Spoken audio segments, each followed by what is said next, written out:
ராமாயணத்தை பார்க்கத்தான் இப்ப கூடியிருக்கும். அதே 6 காண்டங்கள் உண்டு, 500க்கு மேற்பட்ட சர்க்கங்கள் உண்டு.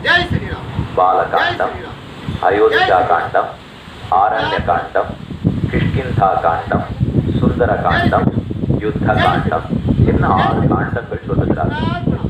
அது தவிர்த்து மேலே இருக்கிற கதைகள் எல்லாம் உத்தர காண்டத்திலே உண்டு. இது இத்தனையும் சேர்த்து நமக்கு என்ன கருத்து சொல்லப்படுகிறது, அதிலேயும் சிறப்பாக சுந்தர காண்டத்திலிருந்து நாம் என்ன சொல்லிக் கொள்கிறோம் தெரிந்து கொள்ள வேண்டும் என்பது அவசியம் நாம பார்க்கணும். வேதங்கள்ங்கிறது நமக்கு நிறைய அர்த்தங்களை சொல்லிக் கொடுக்கும்.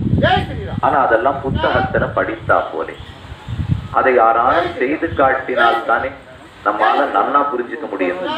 பள்ளிக்கூடத்துல போய் புஸ்தகத்தை படிக்கிறோம், அதை சோதனை சாலையில போய் நாமே பண்ணி பார்த்தால் தானே அந்த பாடம் நமக்கு புரியுது.